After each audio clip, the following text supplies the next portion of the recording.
Hello guys, আমি দেবজিৎ আর তোমরা দেখছো ব্লুস্টার দেবজিৎ ইউটিউব চ্যানেল। আমাদের কলেজ থেকে আবার সময়টা মাঠ বেড়াতে নিয়ে যাচ্ছে, কি হচ্ছে দেখতে থাকো। আমরা বাসে করে ডান্স করতে করতে যাচ্ছি, তারপর দেখো।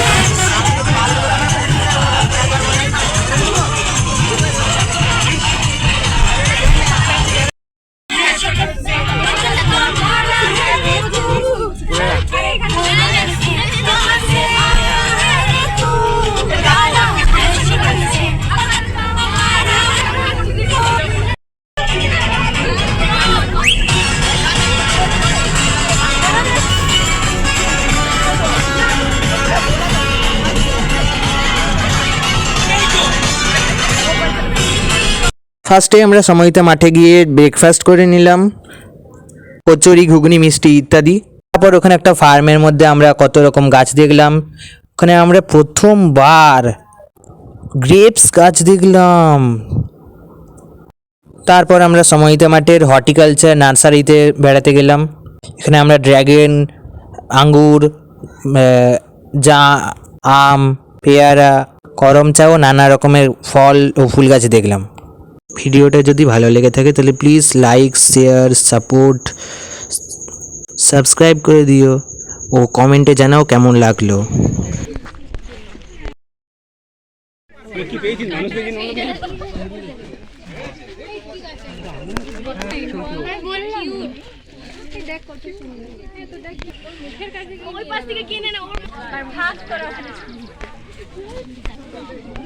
তারপর যেহেতু সবাই হাঁপিয়ে গেছিলো তাই এখানে একটু বিশ্রাম নিয়ে নিলাম, তারপরে আবার আমরা ঘোরা স্টার্ট করলাম।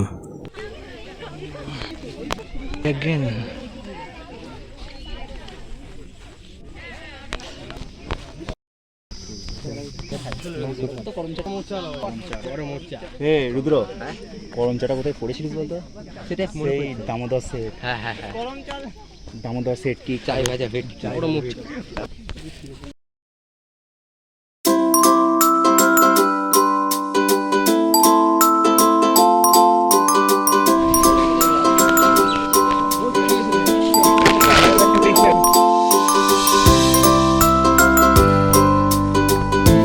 তারপর আমরা ওখানে পার্কে একটু ঘুরু করলাম, কিন্তু দুঃখ এই যে সবাই খেললো কিন্তু আমি খেলতেই পেলাম না।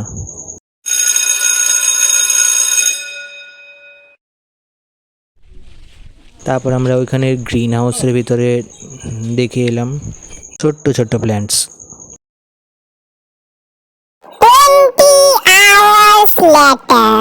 তারপর ওখান থেকে 10 কিলোমিটার হেঁটে তারপর আমরা ডায়েরি ফার্মে গরু দেখতে গেছিলাম।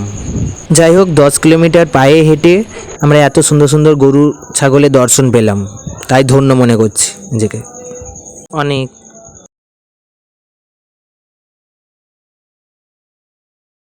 তারপর এখানে আমরা দেখলাম মাল্টি লেয়ার ফার্মিং কিভাবে করা হয় সেইগুলো সব। বেসিক্যালি উপরে আছে, একদম উপরে আছে পটল, নিচে হচ্ছে দেখুন মাল্টি লেয়ার ক্রপিং, আর তার একদম নিচে আগে ছিল সেটা হচ্ছে শাক। এই যে শাকের প্যাকেটগুলো দেওয়া রয়েছে, এবার শাক তো উঠে গেছে, এখন কচুটা হবে।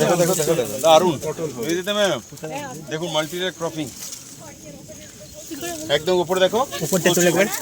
সরি, একদম পটল। এই যে মাছ দেখুন মাঝে হচ্ছে কচু, নিচে হচ্ছে সবজি। ও দেখার মতো দারুন। সবজি আছে, উপরে পটল। এইটা হচ্ছে মাল্টি লেয়ার, একই জমি 3টে লেয়ার করে দিই। এবং বাইরের থেকে কিন্তু এখানে একটু ঠান্ডা লাগছে। এর সামনে যা সবাই একই জমি 3টে লেয়ার করে দিই। এবং বাইরের থেকে কিন্তু এখানে একটু ঠান্ডা লাগছে। এর সামনে যা সবাই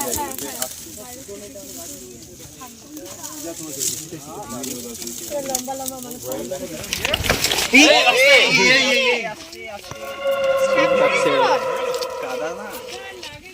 না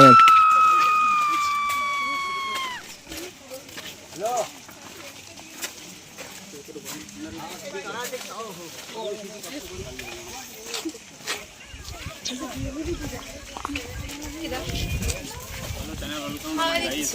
তুই তোর জুতোটা সরাতে। ওরে গরম রে, গরম আছে।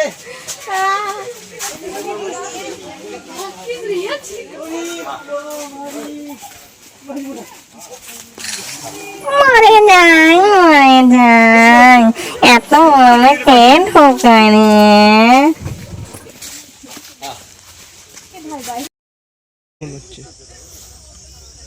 করতে পারে, স্যারকে জিজ্ঞেস কর।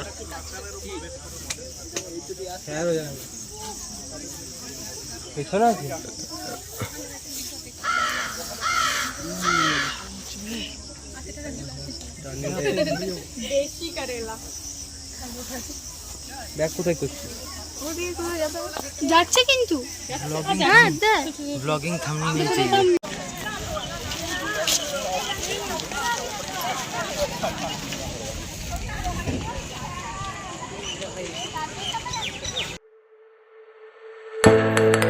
তারপরে আমরা দেখলাম কীভাবে ধান থেকে চাল হয়, এই সব কিছু। তারপরে আমরা আবার লাঞ্চ করলাম, ভাত ইত্যাদি। সত্যি বলতে সমহিতা মাঠের ন্যাচারাল বিউটিটা খুবই সুন্দর, এত সুন্দর সুন্দর সব ফুল রয়েছে যে কী আর বলবো, নিজেরাই দেখে নাও। হি হি। এই সুন্দর প্রকৃতির মাঝে বন্ধুদের সনে হাসির রঙে বাঁধি স্মৃতি ছবির গানে।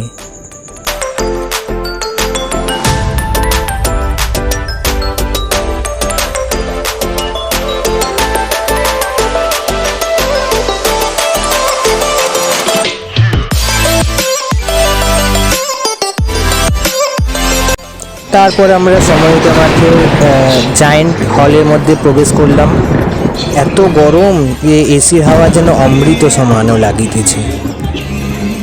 বাইরে অবিরাম বৃষ্টি, সঙ্গে বজ্রপাত, প্রাণময় স্মৃতিভরা এই রঙিন ফটোগুলো। তারপর সমহিতা মাঠের মাদার এবং সমস্ত টিচাররা যারা গিয়েছিলেন আমাদের কলেজ থেকে, তারা সবাই মিলে ভক্তি লেকচার দিলেন। যাতে সব ধরনের মানুষ এই সংগঠনের সাথে যুক্ত হতে পারে, তাই জন্য এই একটা আমন্ত্রণ সবার কাছে রইল। কারুর কখনো মনে হলে সমহিতা মঠে চলে আসবে দেখার জন্য। আর স্যারের কাছে অশোক স্যার সবার কাছে রইলো, আমাদের গেস্ট হাউস রয়েছে, সুতরাং এখানে এসে থাকা কোনো অসুবিধা নেই। ছেলে মেয়েদের কাছেও রইলো, সবার কাছে রইলো। কখনো তোমরা এসে যদি মনে হয় মঠে এসে থাকবে, মঠের কাজকর্ম দেখবে, বা কারোর যদি ইচ্ছা হয় মঠের সাথে যুক্ত হয়ে কাজ করবে, সবার জন্য ওয়ার্ম ইনভিটেশন রইলো। প্রত্যেকে খুব ভালো থাকো, সবাই ভালো করে বড় হও, ভালো মানুষ হও, আর সমাজের জন্য মানুষের পাশে থেকো। অনেক অনেক ভালোবাসা, আমার অনেক শ্রদ্ধা প্রিন্সিপাল স্যারকে, আমাদের বটানি এইচওডিকে। আচ্ছা, পরে কারা এলে তাদের জন্য একটা ছোট্ট টোকেন আছে, একটু নিয়ে যাওয়া একটু।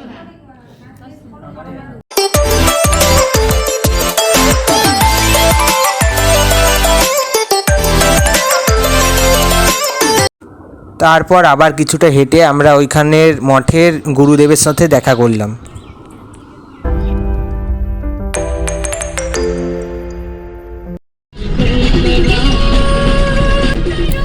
তারপর আমরা আবার বাসে করে আমাদের নিজের বাড়ি ফিরে গেলাম। বাই। रुको जरा, पिक्चर तो अभी बाकी है। আর বাড়ি ফেরার সময় যে আবার নাচ হবে না, এটা কিন্তু ভুল। তাই আবার নাচ স্টার্ট হয়ে গেল।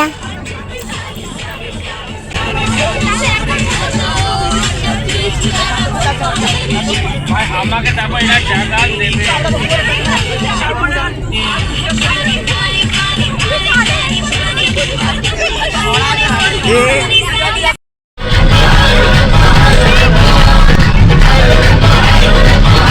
তো আজকের মতো ব্লগ এখানেই শেষ হচ্ছে, দেখা হচ্ছে আবার নেক্সট ব্লগে। বাই।